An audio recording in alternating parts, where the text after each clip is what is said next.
pengembangan dari short movie ke film panjangnya tentu ini akan lebih dramatis dan karakternya jauh lebih banyak, terus konfliknya juga jauh lebih banyak untuk para durasi lebih panjang, sama lebih detail sih.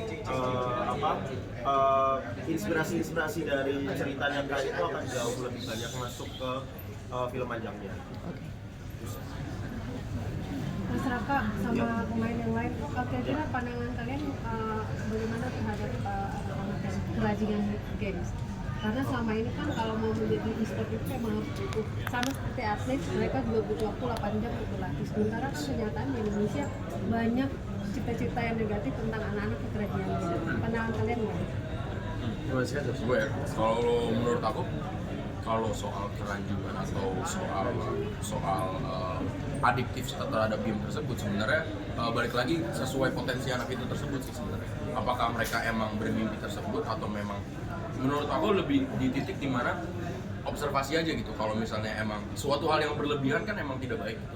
Cuman menurut aku di sini di film ini menceritakan bahwasanya ada seseorang anak yang emang punya potensi dan emang jalannya di bidang tersebut dan ternyata emang ada gitu di asli ini ya yang kita banyak lihat banyaknya atlet e-sport dan lain-lain gitu. Menjawab. Terus ini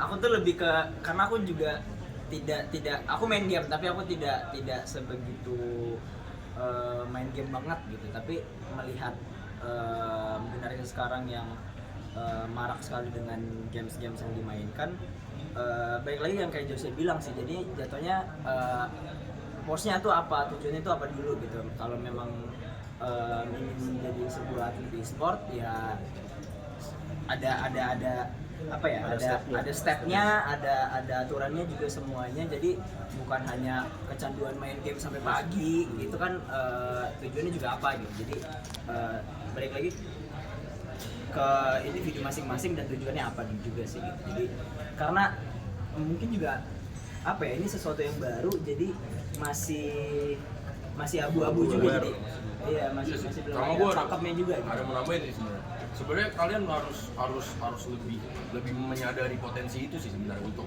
anak-anak yang emang suka main game atau apa gitu. Coba cari tahu bahwasanya kalau emang kalian bener-bener hidup dalam game tersebut, coba cari tahu jalan mana yang harus gue tempuh gitu, jalan mana yang harus gue raih gitu.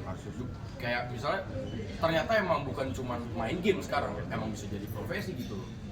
Yang harus ditekani lagi bahwasanya ketika kalian emang punya potensi dalam game, ya cari sampai mimpi kalian dapat dari itu semua. Dan menurut gue juga di film ini nggak yang menghakimi 100% kayak kalian tuh harus ngikutin anak apa segala macam kayak gitu, karena mereka punya jadi ada potensinya enggak, tapi di sini memang ngasih banyak perspektif menurut gue. Kayak ada sisi perspektif dari ibunya, ada dari neneknya, ada dari anaknya juga gitu. Jadi memang sebenarnya menceritakan sebuah kisah aja yang kebetulan memang si Kai ini dia sangat menekuni bidangnya, dia sangat yakin gitu kan, terus dia ya akhirnya berhasil gitu. Tapi di sini juga ngasih banyak perspektif tentang yang gue dapat ya ketika nonton ini, tahu perspektif harapan orang tua tuh seperti apa. Sebenarnya orang tua tuh keinginan untuk anak tuh sebenarnya baik kayak gini-gini ini, tapi di sini juga ngasih perspektif kalau anak tuh juga sebenarnya jangan terlalu dikekang lah kayak gitu. Jadi kayak dia bisa menunjukkan potensi aslinya di bidang yang dia memang suka.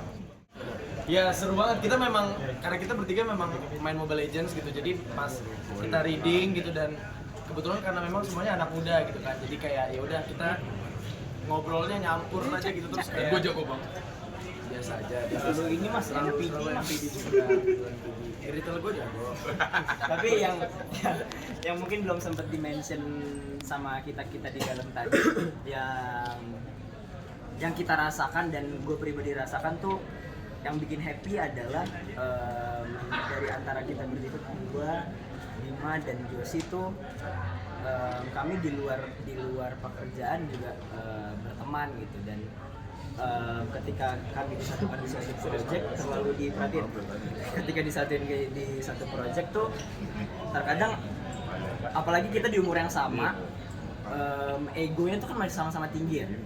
Jadi gue punya ego gue sendiri, Bima pun begitu pun Josi, begitu pun Raffi sebagai direkturnya gitu. Jadi tapi apa ya, magic atau uniknya di project ini tuh kita bisa kalahin ego kita masing-masing gitu, supaya tidak ada yang ngerasa bahwa gue harus lebih menonjol di sini, gue harus lebih ada kelihatan, gue harus lebih terang di sini. Jadi kita benar-benar saling merangkul untuk tidak memunculkan ego bahwa Layarnya akan berasa. iya harus menonjol, ada yang menonjol sendiri atau enggak. Jadi ego di situ, karena gue beberapa kali ngerasain di beberapa project ketika anak muda disatuin semua tuh egonya sangat berasa banget, sangat clash banget gitu ketika persaingan tuh juga sangat berasa gitu. Tapi di sini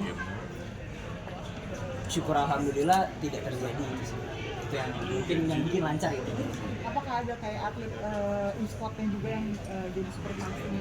Ada. Kami melibatkan beberapa teman-teman Onyx juga sebetulnya untuk kita bikin aset game, lalu melatih juga, dan kita riset juga ke teman-teman Onyx gitu, tentang bagaimana jari-jari itu gimana sih kok bisa cepet banget tuh Skyrim gitu. Kita akan riset. Kita sempat lo kan sempat sama-sama ini. Masyarakat sempat ngasih kita bertiga workshop untuk lebih mendalami Mobile Legends itu seperti apa gitu. Kayak orang yang benar-benar ngasih hidupnya untuk games, sebuah games itu seperti apa tuh masyarakat sempat ngasih. Gue melibatkan ini sih, asisten juga yang dia dulunya bercita menjadi pro player juga, dan dia sempat masuk ke skena gaming juga. Jadinya kita serba mudah banget sih. Ke Onyx, ke asistenku juga, jadi sangat gampang kemarin pada saat meng-apply gamingnya. Mas, kenapa judulnya Nobody Loves Sky? Tonton sendiri nanti di Kan filmnya. di awalnya kan short filmnya kan The Dream Chaser ya. Itu positif gitu. Tapi kalau di sini lebih ke tone negatifnya, kenapa? Sebenarnya ini judulnya nanti kalian bisa tonton di filmnya. Itu kenapa judul ini jadi muncul. Gitu. Tapi yang bisa aku jelaskan adalah ya ketika kamu mengejar sesuatu dengan sangat kuatnya, kamu tentu akan bergesekan dengan orang di sekitar kamu, dan itu konsekuensinya. Nah, somehow judul ini merepresentkan itu. Nah, tetapi untuk detailnya, kenapa kok bisa ada judul ini? Sky 4 Juni 2026 di bioskop kesayangan kalian.